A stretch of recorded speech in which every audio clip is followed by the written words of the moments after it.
I have a big issue about this topic, and you are not the issue.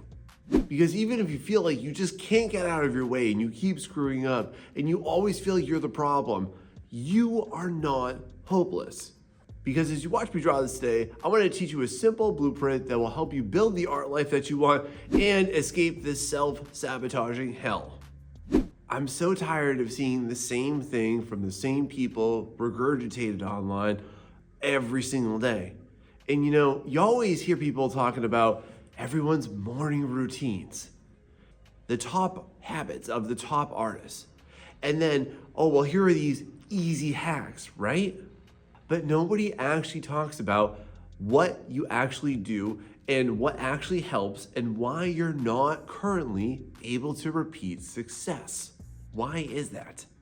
And the message in this video today is very anti-hustle, but it's also very anti-comfy cozy crap advice that you're hearing from influencers that just want to tell you what you like to hear. And so I think the biggest problem wrapping itself up in this is that you think that you are the problem. You are not. What is the problem? And the reason why successful artists aren't special is because we're not addressing the right thing. And if you've never met me before, my name is Dr. Sean and welcome to the Art Mentor.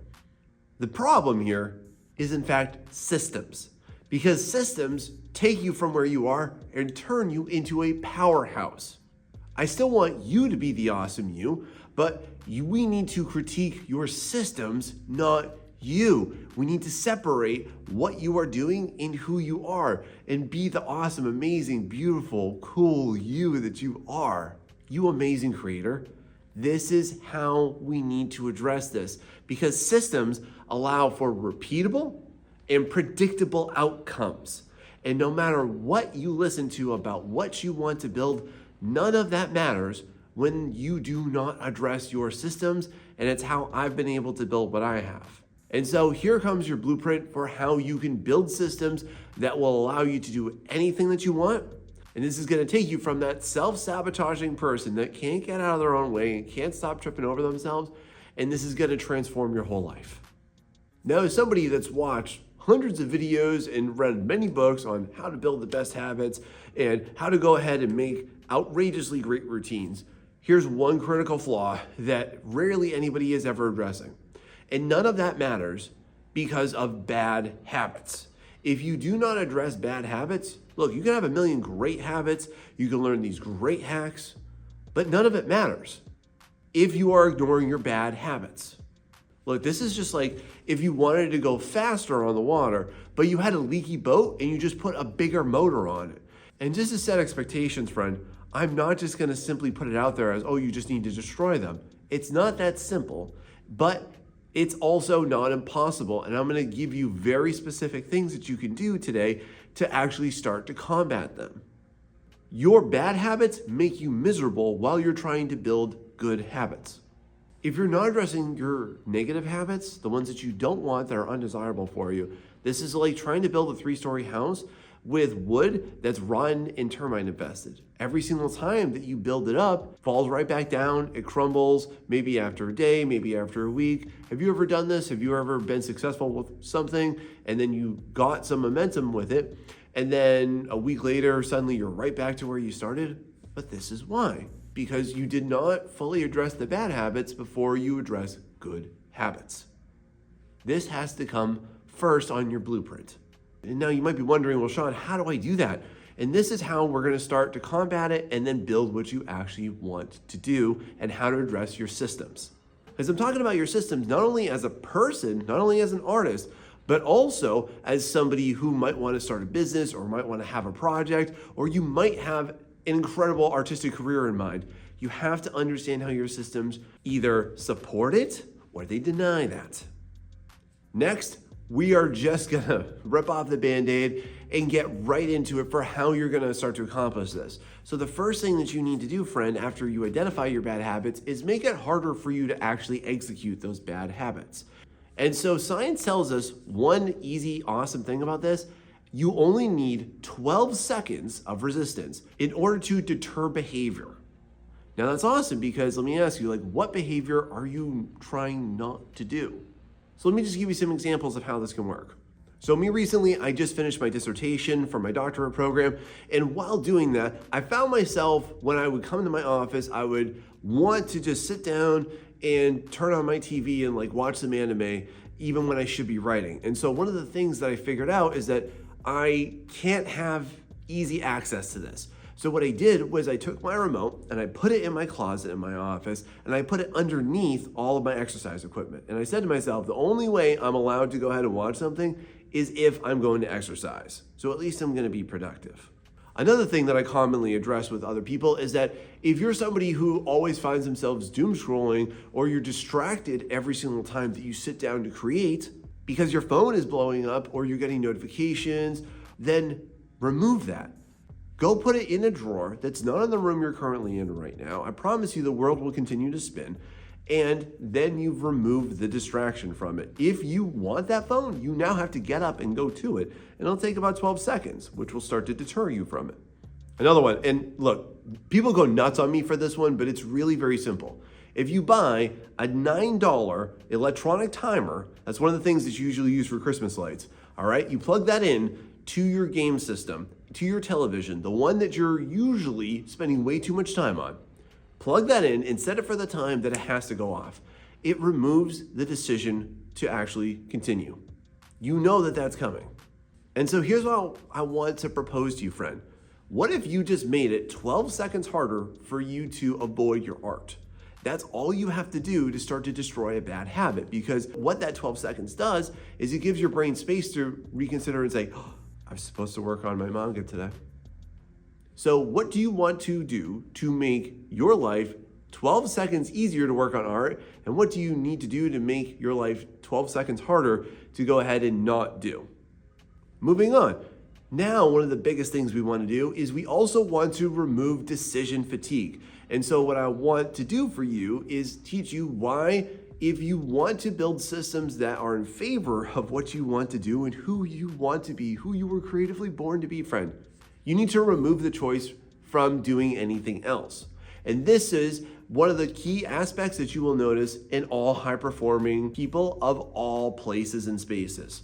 And so just to give you a few examples, one of the biggest things that I did this year was I started meal prepping, because I know how it goes when I was going to work and I would be like shuffling to see if we have any leftovers, or I'd pick up something on the way to work. I meal prepped everything that I wanted to, and I made sure that they were nutritious. And I don't do like crazy huge things. Like I just make burritos out of like really awesome basic stuff that you can buy at the supermarket. But that removed my ability to have to make one of those poor decisions and actually work towards a healthier lifestyle. Another thing I do too is every single night that I expect myself to be setting up either for my Art Mentorship clients or for the people that I'm going to be working on their commission for, I set up my art space the night before. So before I leave my office, I make sure all my technology is set up. I make sure I've got all of my stuff in and out there. And I make sure that it's going to be easy. Like I come in, I'm just like ready to go. It removes the decision. I'm not going to sit down, pick up my PlayStation controller because I'm going to see everything out there and I know what I'm supposed to do. Another big one too is, what if you're somebody who struggles with, you get home from work, you're supposed to go to the gym, and you change into your sweatpants and your pajamas, and then you just find yourself falling asleep. Well, when you get home, change into your gym clothes. Or if you're somebody that wants to wake up and go for a run, go to sleep in your running clothes. You're gonna get sweaty anyways. It removes the decision. It makes it so much easier. Put your running shoes right at the edge of your bed, so you literally get out of bed and boom, they're right there. When you take away the choice, you're also making it easier to perform the better routine and create a better system for how you want to do this. It's ready to go. Package it up so that you don't have to make choices, because in making choices, let's be honest, you're excelling right now at making a lot of bad choices. So make it harder for you to actually make those and support the ones that will favor you. Now we're starting to move into how we can do better with this when developing good systems. And now I really want to push forward here, and this is going to help change your life.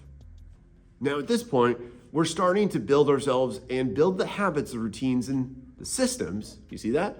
Because now we can repeat things, make it easier for ourselves, identify what doesn't work. We need to work on this, the reward. Your brain works on a dopamine system. You've probably heard that before, but you've also probably heard it wrong, because it's not just strictly based on the reward that you get at the end. Your brain actually rewards itself through dopamine at two different points. According to science, what it tells us is that first and foremost is, yes, at the end result, the actual reward. Number two, though, and this is the one that we usually forget about or is wholly neglected from a lot of talk, is the anticipation of the reward. And so just think about this, right? Like, have you ever been there really excited for like that game to drop, or like that sneaker drop to happen, or for that movie to come out, and you're like so excited, like you don't have to work yourself up to going, oh man, that movie I've been waiting for 6 months is finally out. Let me just drag myself over there. Oh, Sean, I can't go see that. I'm just too stressed out. I keep self-sabotaging my way out of going to see that movie. No, that doesn't happen.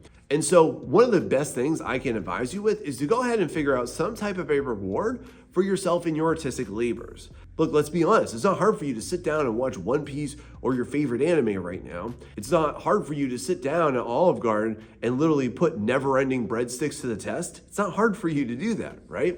But it feels hard for you to go ahead and actually sit down, finish an artwork, finish a commission that you're working on, finish a page or two of that manga. That can feel hard. And it will until you start to learn how to hack your dopamine reward system. And so the best way to do that is give yourself something to look forward to after. And I don't mean after it's done, okay? That's also a terrible way of thinking about it. I mean every single time that you work on it. Reward the effort, not the end product. That's what most people miss. Because your end product, like for me in my illustrations, like the ones you're watching me draw right now, it's like 5 to 6 weeks. I can't wait that long. So I'm gonna reward myself every single night that I work on it. I usually have a Diet Coke after I'm done, or I'll let myself watch a show, or I'll let myself play a game, or if I have to edit a video, and then when I'm all done with it, I'll kind of let myself have a little snack. And so for you too, what if you started to look at, okay, gaming is not my before, it's my after. I have to execute on this task, and then that will encourage your brain to want to do it. Oh, I can watch my show, but I gotta go ahead. I have to finish up that piece. I have to make progress on it. I have to go ahead. I have to work on my sketches. I have to go ahead and complete my monthly challenge right there. So I have to go ahead and do this. I have to just put effort into it, and then I get a reward. Because if you prime yourself with an actual reward, this blesses you with one thing. That is sticking power for your systems that you want to create. And your systems will create the future that you want, good or bad. And so the major issue right now is that you tend to dread every single time that you are supposed to do something and you don't do it, which therefore we'll talk about in a minute, which will only exacerbate the entire problem. Next, as we move forward here, I want to offer you the most elite strategy that literally nobody ever does, and everybody tries to do this the complete polar opposite way. And I want to ask, if you're enjoying this right now, please go ahead and hit that like and subscribe so that you get more stuff like this to help you live the artistic life that you always wanted to. And if this is helping you, please share with somebody that you know and hit that hype button to tell YouTube, this one's a good one, I like it. And so here's my major pinnacle strategy that I think that every artist needs to ask themselves. You ready for this? How do I make this easier? I know, it's literally just that simple of an ask for yourself, but everything that you usually do, you're gonna think about the hardest possible way. And then you will become overrun with fear and anxiety about how tough and how hard it's going to be. Or the fact that you tried it and you didn't succeed. Is that you? And so what we wanna do is we wanna ask ourselves, how do we accomplish this and how do we make it easier? Now I'm gonna go on a little side quest right here for all my friends that have ADHD and that are neurotypical. What we tend to do is we tend to go ahead and we perform like sleeper cell agents the second anybody asks us to do anything that we don't like, and we just turn on and we're like, I can't do that. It's like somebody just said your trigger word, you just woke up and you're like, I can't, and I can't do this. This is one of the key aspects for you succeeding. You are not broken because you do not functionally work neurologically like everybody else. Your biggest task is not the I can't statements that doctors teach you. It is how do you make it work for you? How do you accommodate that, friend? Okay? Side quest over. And so like for me, let me give you a few examples of how I've done this in my creative life. When I started making YouTube videos 5 years ago, and thanks so much for being a part of that journey, by the way. I appreciate you so much for being here today. It's an insane amount of time to go ahead and create one of these videos, okay? Especially when you're starting out. It takes me hours. And so what I started to do was not start from scratch every single time. I said, how do I make this easier? I know, I'm gonna make a template of every single one. So now I just have to drop in my new files and move a few things around. So much easier than starting from scratch. And then too, I started to think about, I'm taking so long to post for clients. Like it's taking me a couple hours. How can I do this easier? And then I came up with strategies and I said, hey, this is gonna make my life so much easier. So I don't have to type out everything. I don't have to individually select each one or figure out the order of my posts. I also thought about how do I talk to art clients in a way that produces the best results? Well, I came up with a script and I said, this is generally how I want people to feel and how I want to convince them to want to buy from me. Another thing too, like right now, this recording space that you're seeing me in right now, I set this up yesterday. For you and your art, I know how you're gonna go through it too. You're gonna be like, oh man, I just keep on hyper-focusing on this one area. And again, how do I make it easier? Ask yourself that. Okay, well, what I'm gonna do is I'm gonna set a 30-minute timer, and I cannot stay in the same space for more than 30 minutes at a time. These are the things that I've done and I've encouraged other people to do to great success. And you can do that too. So why don't you stop living your life like hard mode on a Dark Souls game and actually try to figure out how do you do more, not by making it harder, not by making it insufferable, but making it easier. How's that sound? Moving on. Now we're ready to go ahead and figure out how to build those habits, but here comes another problem. And I think the biggest problem with a lot of spaces addressing this and suggesting it, and then your execution of it or lack thereof. And it has to do with how much time it takes to build a habit. And so let me just tell you statistically, according to research, how much time it takes. It takes 3 days to build or break a routine. It takes 21 days to build a habit. And then it takes 90 days to build a lifestyle. Think about those numbers I just gave you. So when you're trying to go ahead and wake up earlier so that you can work on your artwork before you go to work, and then you dump out after 2 days because it didn't work for you, did it not work? Or did you not work for it and you didn't give it enough time to exist? So to give you some examples, if you had the goal of, hey, I'm gonna do just a 10-minute sketch every single day, or if you're like, I need to work on my commissions for 4 days out of the week, or if you're not completing your coursework for 2 days, that's where most people fall apart, is those 2 days. And let's say that you've built a lot of momentum and you've been doing everything that you're supposed to do for like 2 months, and then all of a sudden you fall off. That's what happens to everybody, by the way, every single New Year's when they're like, I'm gonna get into shape. And then they work up until Valentine's Day and dump out. And so what this also tells us is that life will come up, all right? Things are gonna happen to you. I'm not gonna lie, nothing is going to be easy. You're not gonna get the paved path through life. And when you're trying to build yourself, an inevitability is that life is gonna kick you right in the jewels, and it's gonna make it harder for you to do it. And so if you fall off the wagon, friend, what that just tells us is that you have to make sure you don't repeat the unintended behavior, the unintended system for more than 2 days. Pending, of course, like tragic circumstances and death and all this other stuff that can happen. But like little stuff, like, yeah, make it work and allow yourself to have a day or two off, but you can't have 3. Because then you're actually building your system backwards into you're building systems that support what you don't want to have happen. But here's what this alerts you to. You have to give things time.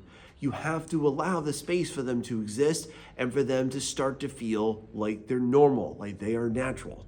It's not done overnight. It's not done every time. But every time that you do this, this gives you evidence. I can do this. This is possible. And then what that evidence builds, once you get to that 21 days and 90 days, it builds trust in you. I trust myself. I can do this. I trust myself. And I know I can get this done. I trust myself to hold myself to that expectation. Do you see what power that is? That's amazing. And I want you to have that. Now, I want to approach a big issue surrounding this topic of, again, why people tend to think that they're a problem and not just their systems. And it has to do with this topic that you've heard before, but probably not heard it the same way. And it regards standards. And so everybody's all about like what standards you should hold yourself to, but what about the standards that you refuse to execute on? Like, what if you just said to yourself now, I refuse to let my clients down and not finish their work.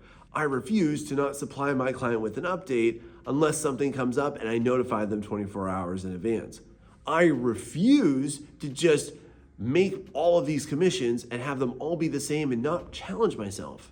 I refuse to not work on client-based pieces and have some type of personal connection to them. What if you started to think about standards as not just what you should hold yourself to, but standards are also shaped by what you refuse to do.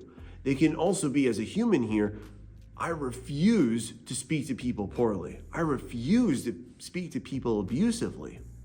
Like for me personally, I refuse to go ahead and be somebody that comes home from work and then just dumps out on the couch all day and just falls asleep watching TV that they don't even care about, because that is what I watch my parents do.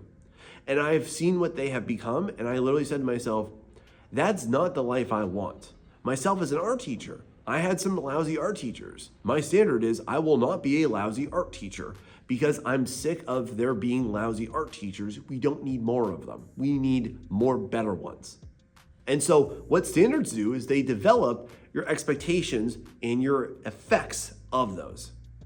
And your standards elevate to what's called a paradigm, which is your thought system for how you execute on everything. And again, if you're somebody right now that's like, I don't even have standards, okay, think about your reverse standards. What are you absolutely not going to accept in your life? And those are your standards first.